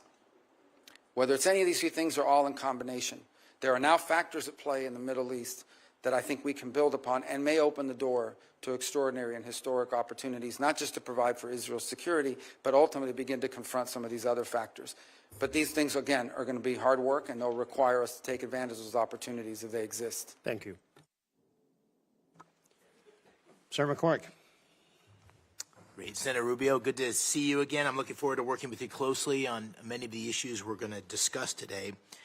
As a senator, you've been a strong voice for American leadership, and I'm really confident you'll be a strong Secretary of State on behalf of President Trump and the American people for advancing America's interest. I believe you're the right man for the job.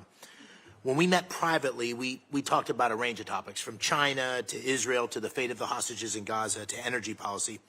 We also talked about something that hits home here in Pennsylvania for my constituents, which is the fate of Mark Fogel.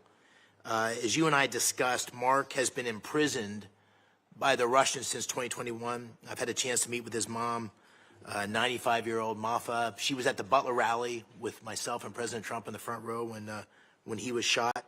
We need to bring him home. It took far too long for the State Department to designate Mark as wrongfully detained by the Russian government, and was really a gut punch to many of us in Pennsylvania that Mark wasn't included in the swap last year. So, Senator, will you commit to working with me and others in our delegation to make Mark's return home a high priority? Absolutely. And in fact, I've been involved already. I've met with those families as well. We've had conversations about this. And there are two things I'd point to. Number one, this is a ridiculous case. I mean, this is an American that clearly there was an order given at some level that if you see an American and you have anything you can charge them with, let's charge them and let's collect these because we can trade them in the future for something. There's a global market for this now. And it's one of the challenges of the 21st century. There is now an active global market for detaining Americans wrongfully in Venezuela, in Russia, in China, or somewhere else, Iran, and then using them to trade for something they want in the future. And so I think there needs to be greater awareness put out about that reality. Although people are still going to travel, and Americans are still a free people that have the ability to travel, this is a real risk. In this particular case, this has nothing to do with politics. No one can claim, nor do they, that he's a spy or that he's involved in a national security threat. And so this is a case that has to be elevated, and hopefully one that can be done through strong private diplomacy, at a minimum as a goodwill gesture. Because if they're not willing to do this, then not to mention the broader challenges posed to us by what Putin is doing in Ukraine, then I think the chances of improvement in U.S.-Russian relations are impossible. But this is not that this would solve that problem, but it is at a minimum the kind of thing you would hope to see if anyone is serious about improving relations, especially if we can get the situation in Ukraine to a peaceful standing. And I hope that this case will be one that we can reach a good result on. Good. Thank you. On the sad topic of hostages, as you know, Dean and I, my wife, live in Squirrel Hill in Pittsburgh. We've been part of a meeting with hostages in Israel and in the United States as recently as last week. Noah Aragami and Ronan and Orna Nutra, who lost their son, sadly, Omar, recently came to visit. And, President Trump said recently that all hell will be to pay if the hostages aren't released. If confirmed, what emphasis would you put on releasing those hostages in Gaza? Do you agree that a permanent ceasefire in Gaza absolutely must include the release of those hostages? Well, it must include it, because if it doesn't, there won't be a ceasefire for long. I mean, the Israeli commitment to bringing back their civilians, that's what these are. These are civilians. These are people, these are innocent people who were targeted and have been held in horrifying conditions, the health and well-being of which many of them we still don't know, but we believe there's a substantial number that are going to be released as part of this first tranche. And that's an important point as well. In regard to this agreement that has now been publicly reported on, it's not everyone. I think there's a first tranche of women, children, and people over a certain age, and then a second tranche of releases of males that are of military age, who they claim are all combatants, even though they are not. They just happen to be of a certain age. But without the hostage situation resolved, this situation will not be resolved. It is the linchpin of what's happened now. Hamas has been severely degraded. But these people, that include a number of American citizens, need to be home as soon as possible, and that will remain a priority in any engagement that we're involved in with regards to not just the ceasefire, but some permanent peace process moving forward. Very good. Thank you. Since October 7th, there's been a disturbing rise in anti-Semitism, pro-terrorist violence in our cities, on college campuses. You and I had the opportunity to write an op-ed together. And in that op-ed, we called on foreign nationals who support Hamas or other terrorist organizations to lose their visas and to be sent back to their home countries. As Secretary of State, of course, you'll be responsible for overseeing the issuance of visas. How will you enforce our laws to ensure that we remove supporters of terrorist groups from our country? Listen, my view on this is one of common sense. Okay? If you apply for a visa to come into the United States, and in the process of being looked at, it comes to light that you're a supporter of Hamas, we wouldn't let you in. If we knew you were a supporter of Hamas, we would not give you a visa. So now that you got the visa and you're inside the U.S., and now we realize you're a supporter of Hamas, we should remove your visa. If you could not come in because you're a supporter of Hamas, you should not be able to stay on a visa if you're a supporter of Hamas. That's how I view it. And I think that's just an issue of common sense. And we intend to be very forceful about that. Good. Thank you. Fentanyl is killing 4,000 Pennsylvanians each year, over 200 Americans a day. President Trump campaigned on this throughout the country, in Pennsylvania, as did I, on we have to stop that flow of fentanyl. And, of course, violent criminal groups in Mexico, including the Jalisco and Sinaloa cartels, terrorize our communities here at home with this deadly fentanyl. And and the Mexican people with endless violence. As Secretary, will you initiate the process to designate these groups, these cartels, as foreign terrorist organizations? And if so, can you describe for the American people the national security tools that unlocks, that designation unlocks, to degrade the cartels? Well, first of all, the designation of a designated foreign terrorist organization brings with it a host of things. It makes it illegal to cooperate or work with them in any way or to be supportive of their endeavors. It cuts off access to all sorts of banking opportunities and the like around the world where it's important to move money around. Now, that said, it's probably an imperfect tool when it comes to these groups that you're discussing, because these are sophisticated criminal enterprises. They are terrorizing the United States, but they are sophisticated criminal enterprises, and they operate in the trafficking of people, drugs, and migrants to horrifying effect.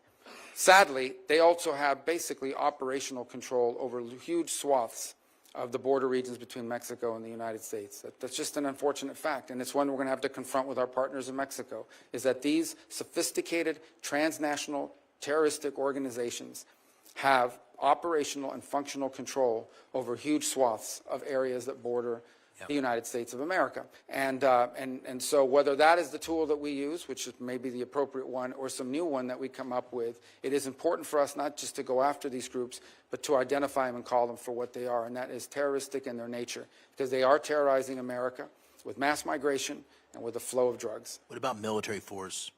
Well, that's an option the President has at his disposal. Obviously, it's not one that is in the purview of the Department of State. I think President Trump is someone that never publicly discusses his options and leaves himself the flexibility to act. I think there's a lot we can and will continue to do in close partnership with our allies in Mexico. I think there's more they can do as well to confront this challenge. And my preference would be, from the Department of State's perspective, my preference would be that we can work with the Mexicans on this issue cooperatively, because it is impacting their nation as much as ours. These sophisticated groups, these criminal organizations, don't simply threaten America, they threaten the Mexican political process. In the last election, you had multiple presidential candidates and other candidates to other offices assassinated. You've had journalists targeted and assassinated for speaking out against these groups. So these groups don't simply terrorize the United States, they're terrorizing and in some ways undermining the Mexican government and Mexican sovereignty and the health and well-being of the Mexican people. And so my hope, in a perfect world, is that we could work in close collaboration with Mexican authorities to take these groups out. Very good. Thank you. Final question. The Chinese Communist Party, as you said in your testimony, has waged a deliberate campaign of economic warfare against the United States and our allies. We need to restore, as President Trump has said, reciprocity in that economic relationship and impose cost on Beijing for hurting American workers. How can the United States counter that campaign? How do you think about the economic tools that the administration can apply to cut off the flow of American capital and technology that supports China's geopolitical ambitions? Well, and again, much of what it comes to trade and so forth in this administration will be handled through the Department of Commerce, but we'll certainly have an economic undersecretary and a whole entire bureaus that will be dedicated to what we can contribute to that endeavor. So I'll just share my views broadly on it. Number one, I think it would make common sense to everybody that if, by and large, a relationship in which their companies can do whatever they want here, but we can't do it there, is a pretty unfair relationship. And it's something we've allowed in the past for allied countries who are small, poor, and developing. That cannot continue, in my view, and I think that's the President's view. The second is there's much that needs to be done with regards here domestically. I think we once again as a nation, this is not a Department of State issue, but once again as a nation need to prioritize the importance of our industrial capacity and our access to supply chains domestically, especially in key and critical industries. Maybe not every industry, but some key industries. We should either have a domestic capacity or an allied capacity that's reliable and can't be used against us in a moment of conflict as leverage. The third point I would make is we need to be actively engaged in the world. As an example, the Chinese own significant mineral rights and mining rights in Argentina, in Chile, throughout Africa. It's one of the reasons why the polar region and the Arctic region has become so critical as well in that regard, is because they are scooping up all over the world these mineral rights, port rights, etc., that place us at an enormous disadvantage in the long term. And it's what I said in that short answer is if this trend continues, we are going to wind up living in a world where much of what we depend on for our security, our health, our safety, and our economic prosperity will largely depend on whether the Chinese allow us to have it or not. And that cannot be a world that we leave for our children. Thank you, Senator. Senator Coons. Thank you. Senator Rubio, I look forward to this hearing and to our service together. Welcome to the other side of the dais, and welcome to your wife, Jeanette, your children, your family. Thank you for your service. I have three questions broadly of nominees. Do they have the qualifications to appropriately serve? Do they have a policy alignment with our core national interests? And do they have the integrity and character to serve? We may have policy disagreements, but we've had multiple areas of convergence. Over the time we've served here in the Senate together, I had my folks go back and look. We've co-sponsored nearly 60 bills together. So I hope we can continue to find constructive ways to partner. I have a number of questions to get through, so I'll try to move briskly. With regards to special envoys, President-elect Trump has appointed a series of special envoys focused on a wide range of areas. And some of these, I think, can genuinely complement, not undermine or distract from State Department's core efforts. The special envoy for hostage affairs, for example, Adam Boehler, I look forward to working with. As Senator McCormick asked about, there's a number of key issues around hostage taking of Americans. There's a bipartisan bill Senator Risch and I have on this that we hope to work with you on. Lieutenant General Keith Kellogg, Special Envoy for Ukraine and Russia, I think will be central to achieving an outcome in Ukraine that is a lasting and secure peace and prevents further Russian aggression. But others like Rick Grinnell for special missions and Masad Boulos for the Arab world concern me in terms of the potential for mission conflict or conflict of interest. How will you work to ensure that state maintains its authority and encourage the administration to conduct a full vetting of any potential conflicts of interest and to ensure there's clarity of alignment with special envoys? Sure. Thank you for the question, because I think it's a valid one. With the exception of Mr. Boulos, who I don't know, may have met once but don't know, every one of the envoys that have been named so far is someone that I've worked with in the past and expect to work well with in the future. To me, the expression of a special envoy is critically important. Where it's most successful, it's on a complex issue with a defined goal and it's an expression of presidential priorities. So Sudan is an example of a special envoy, and Mr. Perriello and the job he's done there. And this is in addition to the fact that we have an ambassador and we have other diplomatic presence there that can be very complementary. So the way this will work and how I anticipate it will work is these envoys work for the president in coordination with us. These are all people. With the exception of one who I'm not disparaging, I just don't know him, but I've worked with everyone else that you've mentioned, are people that are going to be focused on this full like a laser. And they will need to do so not simply in coordination with the Department of State because of subject matter expertise. Let's say you reach an agreement or you reach an outcome, you're still going to need the technical support necessary to pull this off, and we have a array of experts in the Department of State that will help achieve that. And it'll involve other elements of the U.S. government. So as an example, if you're going to reach an agreement on migration, say in the Western Hemisphere, that also could entail the necessity to have a conversation about trade policy and tariffs that will involve commerce and others. That's the only way this will work, and that's how I anticipate it working. I've agreed to co-chair with Senator Haggerty a Commission on Reform and Modernization of the State Department that Senator Cardin created with him. We cannot, in my view, do more with less given the challenges of the global moment. I think we need more investment in U.S. diplomacy and development as instruments of national power, but we also need to address efficiencies and make sure that we are streamlining and focusing the department and supporting its workforce, the Foreign Service. How will you work to make sure that the Trump administration's efficiency mandate will strengthen and not deplete core state functions? Well, first of all, I think the work of this new committee that's being set up as a result of the legislation that passed will be critical. My understanding is the impediment was that not all the appointments have been made. Maybe right. That's now changed, and we eagerly await that because I do think that there are two things that are very important. The first is when we talk about efficiency, the efficiency isn't simply just saving money. The efficiency is improving performance. A key part of the State Department is customer service. We provide consular affairs, passports, visas, all kinds of work around the world for Americans who are stranded or in trouble or need to get somewhere. Improving that experience for the consumer is one of the top priorities we need to have. How can we leverage, and I think Secretary Blinken has begun this work, we need to build on this, how can we infuse technology, AI and the like, not simply to improve the customer service aspects of the State Department, but improve the productivity. If somehow through the leveraging technology appropriately, we can get people at the State Department to achieve 3 times the amount of work than they do now because it takes less time to do these tasks, or frees them up to do other tasks, that would be an enormous win, and I hope the Commission will look at those aspects of this as well. I understand, Senator, if I might move to another question, that multilateral organizations concern and frustrate many of us. Some of their actions have been counter to American interest. But when we've withdrawn from multilateral organizations, and in particular some UN entities, it's also given an opening to our adversaries. The previous Trump administration withdrew from UNESCO, the Human Rights Council, the World Health Organization.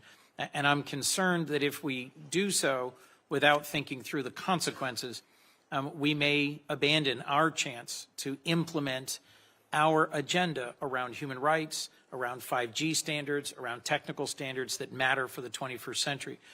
Do you support sustained U.S. participation in multilateral organizations, and how will you work to strengthen our leadership in those institutions in ways that prevent our adversaries from advancing their competing agendas? Well, I want to point back to what I said at the opening, and that is our engagement in any international agreement or any international arrangement or any international organization has to be driven by the answer to one of 3 questions.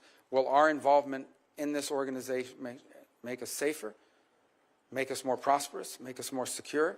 It has to be justified by an American interest. It just does. I mean, we're in an era where we need to really, it should have always been that way, but now more than ever. And so each of these will have different components to it. I think there's a second component of funding, and that is, should the United States be funding organizations who in many cases are pursuing and or achieving outcomes that are contrary to the national interest of the United States? Each of these will require a serious examination as we work through them, and a justification to Congress about why we're no longer funding it or we're no longer participating. I think you do point to one that I can tell you right now is one that will be critical for us to be engaged in, and that is the setting of standards. But the setting of standards, for people to understand, is it's not simply from these organizations, it also becomes practical. So throughout Africa, we are now seeing the deployment of these safe city programs by Huawei. Now, this isn't just a commercial deal for Huawei. This is the ability to ingrain itself in the telecommunication of these countries and establish itself as the leader in 5G. And now all of the other technologies that depend on 5G, additive manufacturing, the 3D printing and so forth, autonomous vehicles, they will all have to be drawn to the standard set by Huawei. That's not because an international organization set it up. It's because they've established market dominance, and it's a concern we have in multiple parts of the global south and the developing world. We need to be engaged that way as well. I very much look forward to working with you on deploying the full tool set that allows us to compete in the global south, including the Development Finance Corporation, something Senator Corker and I led on this committee, in which I know you see the potential for. As I come to the end of my time, I've worked hard with Senator Graham to get signed into law 2 different bills I wanted to mention. The Global Fragility Act, which presses the Department of Defense, Department of State, AID to have a common strategy in fragile states. And we've really struggled to effectively implement that. And much more recently, the U.S. Foundation for International Conservation Act, something that Chairman McCall and Senator Graham and Congressman Meeks and I worked on. It would create a public-private foundation to address security and conservation in ungoverned and insecure spaces in the global south, in South America, in Africa, and Southeast Asia. Both of these bills address the root causes of instability and facilitate cost-effective uses of American dollars by encouraging engagement with the private sector and philanthropy. Can I count on your support to work, as the Secretary have confirmed in the State Department, to implement these 2 laws more effectively in the coming years? Well, and the conservation one, I believe, just passed, right? Most recently. Just signed into law. Yeah. We're getting there just in time to help you with it, and it's had strong bipartisan support. On the global fragility, this has been ongoing for quite a bit of time, and we'll have to go back and check on the progress. I don't know entirely. I know there's a 10-year plan, and there's the 5 countries that we've identified. And by the way, no country likes to be identified as fragile, so we have to be sensitive about how we do it. But I think that's a component. We got to go back and see where we are on that 10-year planning, because that's an important way of leveraging both economic security and development efforts in the whole of government. And I think key to this is going to be not simply the Department of State, but it's that steering committee that's supposed to meet every 3 months at the National Security Council that coordinates all this work is happening. Look, laws are great, programs are great, but if someone's not in charge of of it, someone's not running it, and someone's not measuring at the end of those periods of time whether it's reaching its intended outcome, we're going to have a huge problem. But the goal of that legislation, as I recall, is, and believe still, is we want to get ahead of this. This is about preventing crisis, which is, frankly, is a lot cheaper and a lot better than actually dealing with crisis after the fact. And so identifying places around the world that are in danger of becoming chaotic, uncertain, insecure, and getting ahead of it and helping them through a variety of means to prevent that from happening. And preventing those crises from happening is going to save us a lot of headaches, a lot of danger, and a lot of money. In closing, I'll just repeat something I've heard from several of my colleagues. I think that our global network of alliances and partners rooted in our shared values, a commitment to democracy and human rights, is essential to our national security. And how the war in Ukraine ends and whether a peace agreement there lasts and secures Ukraine from ongoing Russian aggression is critical to our credibility and security and to sustaining that network of allies and partners. I hope that's something you strongly agree with. I look forward to working with you towards that end. Thank you, Senator Coons. Next up is going to be Senator Daines, and after that will be Senator Murphy. And about that time, it's going to be noon. We're going to take a short 5-minute break at noon. Not a Senate 5 minutes, but a for real 5-minute break at noon. And those of you who have a seat here, I'd suggest you don't leave because it's going to be difficult to claim your seat back if you're here as an observer. So with that, Senator Daines, welcome to the committee. Chairman, thank you. Marco, it's good to have you here. I've got a great view here from the dais, seeing your family behind you, seeing Jeanette, Daniela, the rest of the Rubio family. What a moment of great honor, celebration for the Rubios, culminating on Monday when your family will celebrate the 1-month anniversary of Anthony Rubio's touchdown as a Florida Gator. So congratulations on every front, proud dad. Look, you are charged with one of the most important tasks I think the administration will have, and that is advancing President Trump's agenda and representing the interests of the United States around the world. I can't think of a better nominee for Secretary of State to serve under President Trump than Marco Rubio. You'll have a lot of active conflicts we're working together on as we think about what's going on in Ukraine, Israel, Sudan, ongoing nuclear weapons programs in Iran, the tyranny in Venezuela. The New START treaty has been completely disregarded by Russia, and not to mention what we have to think about strategies relates to China. I could continue to list the results that we saw from the Trump administration with the Abraham Accords and really moving forward here with significant substantive advancements of American interests abroad. But look, this next administration and the leadership of President Trump and your service will be extremely consequential. This posting could not be more important. Marco, as you know, Iran's the world's leading sponsor of terror.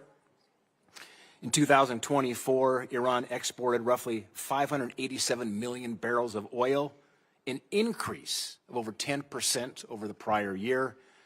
These illegal oil sales fund Hamas, the Hezbollah terrorism, the Houthis, the nuclear arms programs, drone technology that's being used right now by the Russians against Ukraine. These oil sales are directly resulting in global unrest, and they're costing innocent lives. Senator, if confirmed, what would be your goals and strategies to think about addressing Iran as an adversary? You asked that question at a very interesting moment. So Iran today, 2 points I want to make about Iran, and it's really important. When we talk about Iran, I'm talking about the radical Shia clerics and not the people. The people of Iran are people of an ancient civilization, an ancient culture with tremendous pride and advances, and I don't know who take great pride in their Persian heritage and identity. And I don't know of any nation on earth in which there is a bigger difference between the people and those who govern them than what exists in Iran. And that's a fact that needs to be made repeatedly. In no way is the clerics who run that country representative of the people of that country and of its history and of contributions it's made to humanity. And it's a point I wish we would continue to make. Iran and that regime is at its weakest point in recent memory, maybe ever. Their air defenses have been badly damaged. Their Shia crescent that they were trying to create has been badly damaged in Lebanon, in Syria, where they've been basically forced and driven out. Their economy is in shambles. They now are, on some days, having 6, 8, 12, 9-hour blackouts. They are on the verge of potentially, if not having done so already, having to pull back on the energy subsidies that they provide people in that country that are incredibly popular, and it would be unpopular to reverse. So they're in a lot of trouble. And now what we need to be wise about is the following. I imagine that within that regime, and I'm just saying this because of common sense, there are two schools of thought. There's one group that's saying, now is the time where we need to find ourselves an off-ramp. Not going to turn into really nice guys, but we're really in trouble here. We need to find an off-ramp and buy ourselves some time. And then there's another group that's probably saying, now is the time to prove that we are a nuclear power or a nuclear-capable power, enriched from 60 to 90, and press go. And that's how we're going to buy ourselves immunity from foreign action. And this is a tenuous moment in that regard, but it's one we need to acknowledge. My view of it is that we should be open to any arrangement that allows us to have safety and stability in the region, but one in which we're clear-eyed.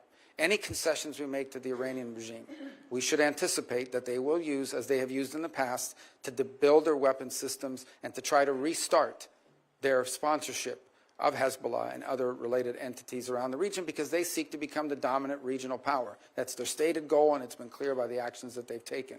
I think it is interesting that in a year in which, I think by October of this year, the Europeans and the E3 countries of the UK, France, and Germany have to confront whether they're going to do the snapback provisions or not, because Iran is clearly in violation of the agreement that we're no longer a part of. And in fact, IAEA inspectors have not even been in the country since 2021, if I'm correct. So I think early this week on Monday, they engaged the Europeans in talking about nuclear arrangements. So whether that's indicative of the direction they're going on that, we're going to find out. What cannot be allowed under any circumstances is a nuclear-armed Iran. What cannot be allowed under any circumstances is an Iran and an Iranian regime that has the resources and the capability to restart and continue their sponsorship of terrorism. And what cannot be allowed under any circumstances is an Iran with the military capability of threatening and destabilizing its neighbors and potentially reaching the homeland as well, both kinetically and directly, and also through their surrogate groups who have long planned contingencies for attacks. And let us not forget that this is a group, these are individuals that have spent the last 5 years actively and openly plotting the assassination of the president-elect and of multiple members of previous administrations. Think about this for a moment. When is the last time you heard that a foreign government is actively, openly, and admittedly seeking to assassinate the former Secretary of State, the former and soon-to-be once again President of the United States, and others, and that people have been arrested for plotting that? This is who we're dealing with. And anything that we do with Iran needs to be clear-eyed about who that regime is, but also who the people of Iran really are, and because they're not their leaders. Marco, thank you. Shortly after the election and prior to Thanksgiving, I took a quick trip over to Central Asia. As I discussed that with you a bit, to Turkmenistan and Tajikistan. In fact, in the last 12 months, I visited all 5 of the Central Asian countries. In fact, I was bedded down, speaking of Iran, 20 miles from the Iranian border in Ashgabat, Turkmenistan. They have the 4th largest reserves of natural gas in the world. But this is a part of the world that is often neglected, but of such strategic importance. You've got Iran, you've got Afghanistan, Russia, and certainly China, as they talk about living in a submarine, as they look at multi-vector diplomacy, want to engage with the United States as the Russians and Chinese are competing for their favor. One of the first trips that I made after the election, the reason was Central Asia. There had not been a U.S. senator there in 13 years. 13 years to Turkmenistan or Tajikistan. Very important strategically. One of the first goals of the caucus that Senator Gary Peters and I created of Central Asia is to repeal the Jackson-Vanik label on the region and extend permanent normal trade relations with Kazakhstan and Uzbekistan. I realize you have a lot of priorities on your plate when you will be confirmed as our secretary, but I would say rescinding it would be a good faith indication of the Jackson-Vanik requirements that Central Asia needs right now to grow. My question is, would you work with me and Senator Peters to have your team work with us to remove this designation? Yeah, and I believe the permanent removal will require legislative action. I don't think Senator Murphy has a bill on that as well. Yours is 3 countries. Look, I think this is a relic of an era that's passed. There are some that argue that we should use it as leverage for human rights concessions or leverage to get them to go stronger in our way as opposed to Russia and the like. But I think in some cases it's an absurd relic of the past. I think it's Kazakhstan, who the Department of Commerce has already said is a market economy. In fact, I think they hosted the WTO ministerial just a couple of years ago. So it's just they've met the conditions. Yeah, it's something so we will work with you on this because I think it's Thanks, important. Mark. I think it's a neglected part of the world. I look forward to working with Senator Murphy on this. You know, that C5+1, which is Central Asian countries plus the United States. Hope we can work with President Trump, actually, to think about maybe hosting some kind of a summit there. Very strategic. After the withdrawal from Afghanistan, we need more friends in Central Asia, and look forward to working with you on that. In the time I have left, when I open up my comments, talked about all these conflicts around the world, sometimes we forget some of the most important relationships are right in our backyard, thinking about Mexico. With the nearshoring going on at the moment, a lot of production coming now into more of our time zone and hemisphere coming from China and so forth. Laredo, Texas is now the largest port in the United States. I think it's one of the underreported facts in our country. You talked about the cartels. They have command and control, certainly on the border at the moment. My question is, you think about Mexico, and you've been so active on Latin America and looking south in the United States. With President Sheinbaum now just coming in office, what are your thoughts around how do we become better engaged with Mexico to help them with their issue as it relates to the cartels, basically, which are running the country, it seems at times? Well, and I wish we had more than 30 seconds to do it because it's one of those issues that I think don't get enough attention beyond the problems. Look, Mexico's economy in many ways is a very vibrant one and has made tremendous advances and continues to be a very strong regional power. They can become frustrating at times for us because they have enshrined even in their constitution, a sort of non-aligned, non-interventionist foreign policy with regards to some of the abuses. And so it's been disappointing, for example, to see the position they've taken with regards to Venezuela and others. By the same token, our economic interests are so deeply intertwined. I think there are three areas of friction. The first is on trade and violations of trade agreements and so forth that have been laid out, and some of the things that I've seen, even as a senator from Florida in the agricultural sector, that are going to continue to be an irritant in our relationship that we hope we can resolve. The second is the security situation at the border. And I think there's great interest and should be on the part of the Mexicans to bring this migratory problem at the border under control. People forget an increasing number of cases. The people crossing the border are not Mexican nationals. They are people that are transiting through Mexico. And in fact, in southern Mexico, you have seen a significant uptick in resentment against migration by Mexicans who are bearing the brunt of the costs of becoming a key element of the migratory path. And the third is the violence. And this violence at our border has to be addressed. I think they pose a threat to the United States, most certainly. The flooding us with fentanyl, the criminal activities occurring within the United States, facilitated by these groups who have become vertically integrated. These are not the Colombian cartels. These transnational groups are now vertically integrated. They are the suppliers all the way down to the street level and all the way up to the production level. They are vertically integrated criminal enterprises, but they are also threatening the sovereignty and security of the Mexican state.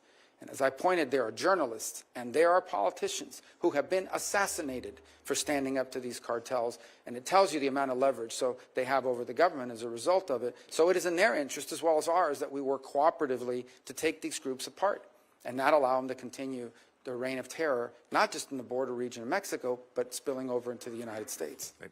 Thanks, Marco. Thank you very much for the edification of the committee. I've just been advised that there's been a ceasefire announced in Gaza. Before we all celebrate, though, obviously we're all going to want to see how that executes. With that, Senator Murphy, you're up, and then we're going to take that short break. Thank you very much, Mr. Chairman. That is indeed good news. Senator Rubio, I want to talk to you about a topic that I think is going to be real trouble for you and for U.S. national security interests, at least for the first few minutes of my time, and that's the growing personal financial entanglement of President Trump, his family, and Middle East governments. I'll give you an example of what I'm talking about. For nearly 8 years, the Trump organization has been pursuing a real estate deal to build a hotel complex in Jeddah, Saudi Arabia. During President Trump's first term, the Trump organization actually voluntarily committed to refrain from pursuing real estate deals with foreign companies, especially those that are backed by foreign governments. And so the deal didn't go through, and then it remained stalled for the entirety of the Biden administration. And then magically, 30 days after the November election, Saudi Arabia's biggest construction company that's affiliated with the government announced that the deal was going forward alongside an additional $200 million deal for a Trump property in Oman. Now, it used to be that somebody with these big financial business interests would come into government and take actions like setting up a blind trust or divestment in order to make sure there was no connection between their personal financial interests and the business they were conducting in government. But President Trump has just done the opposite, right? Over the last 8 years, while he was in office and since he's been out of office, he and his family have become more deeply dependent on revenue from governments in the Middle East. During his last presidency, Middle East interests sent about $10 million to Trump properties.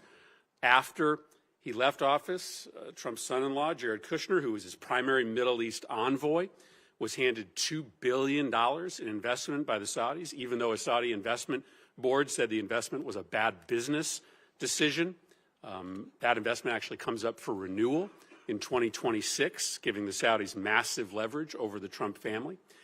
And then to make matters worse, right after the election, the Trump organization said that in this term, the president-elect's second term, it would drop its previous prohibition on doing new deals in the Middle East with private foreign companies aligned with foreign governments. So the Trump organization is going to be signing new business deals in the Middle East with private companies that have connections to foreign governments at the very moment that you are going to be conducting sensitive diplomacy in these countries. That's just extraordinary. Never before in the history of this country has a president been, literally receiving cash from foreign governments and from foreign companies that are backed by foreign governments in the middle of their term. If you or I had done this as senators, we would be in violent violation of Senate ethics rules. That's not permitted on the Foreign Relations Committee. And so I guess my question to you is a pretty simple one. Do you see how this fundamentally compromises your diplomatic efforts?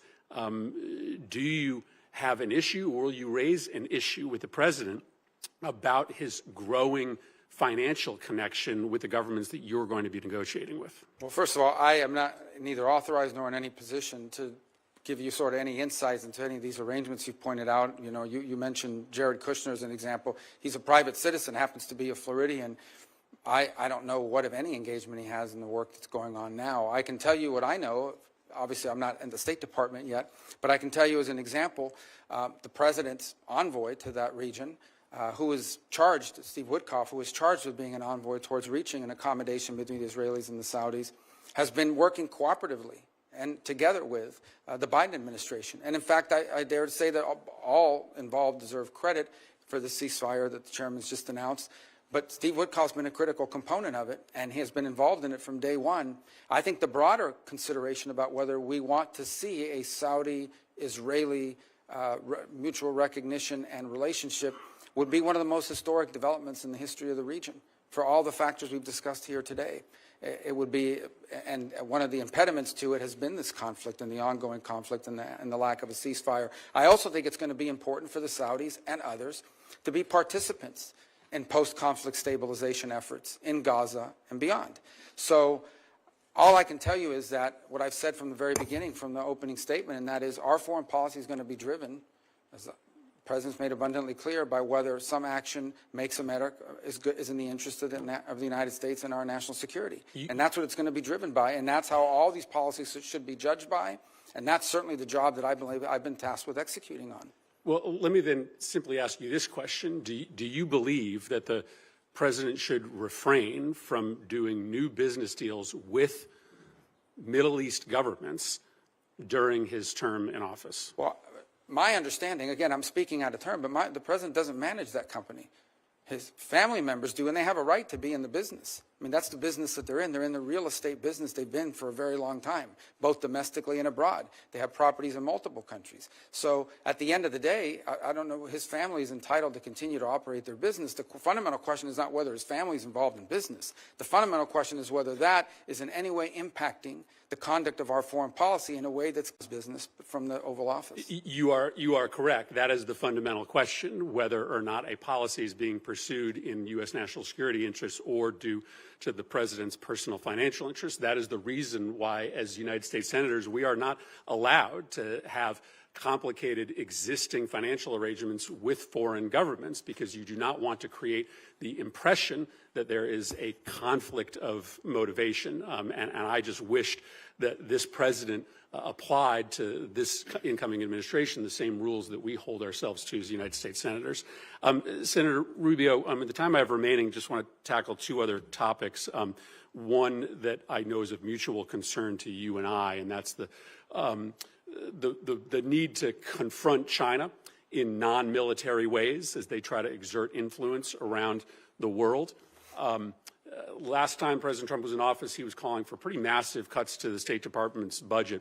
But as you know, China uses all sorts of non-kinetic tools like misinformation, economic diplomacy around the world to exert influence. I'm hopeful that you're going to be an active voice to try to make sure that you have the tools, including when it comes to combating Russian and Chinese misinformation, to be able to confront all of the ways, many of them asymmetric, that China in particular, but Russia as well, presents challenges to U.S. interests. Just wanted to get your commitment to make sure to build that full, comprehensive foreign policy toolkit. Yeah, not only have I been someone concerned about foreign disinformation, I've been the target of it from multiple nation states. And I've learned over time that the best way to confront disinformation is through a flood of free speech that allows the counterpoints of view to be heard and understood. I think where we get ourselves into trouble, and we've learned this now, and I think multiple U.S. companies are now admitting, is when we get ourselves into a position of determining what's true and what's not, and then using the tools of government to go after that, particularly when it implicates domestic entities. But yes, it is one of the tools that they have in their toolbox. By the way, it's not just disinformation. It's flat out influencing nation states' views of the United States writ large by promoting conspiracy theories internally in other countries that undermine us and that undermine our standing, whether it's in Africa, and increasingly you see it in the Western Hemisphere as well. And one of the best ways to combat that is to be present, to be there, to show what we do, and to brag about what we do. One of the things that frustrates me the most is there are literally programs within the USAID where they do not allow us to label it as made in America or a gift of the American people because it might offend someone locally. I think it's important for the world to know that what the United States is doing to help their societies, we do not do a good enough job of promoting what we have done historically and continue to do to help our fellow man around the world. Yeah, China is spending $10 billion per year on that propaganda and misinformation operation. They celebrate when budgets get sent up to the Hill that propose big increases in military spending and giant decreases in the kind of tools that are available to you. So I do look forward to working with you to make sure that we've given you that full suite of tools necessary to confront our adversaries. Thank you, Mr. Chairman. Thank you, Senator Murphy. We'll take this break now. I appreciate everyone getting back here in 5 minutes because we've still got a long ways to go. And so with that, we'll be at ease for 5 minutes.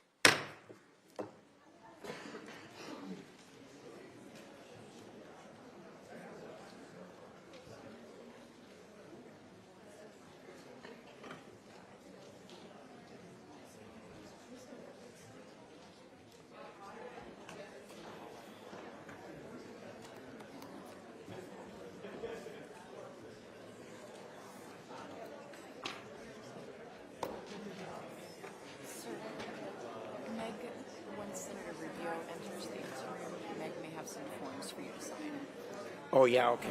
Yeah, I heard. Going this way, guys. We're going to the anteroom.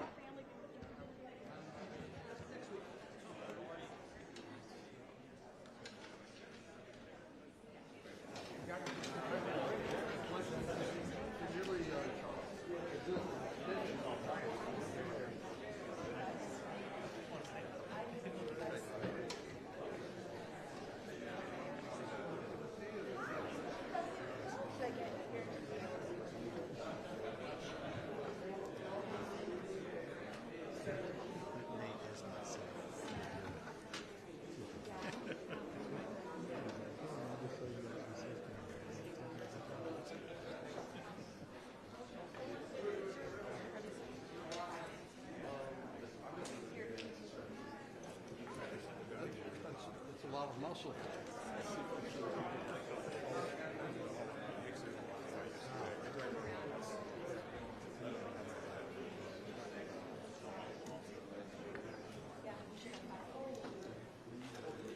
So, Bill, you're not going to get to meet.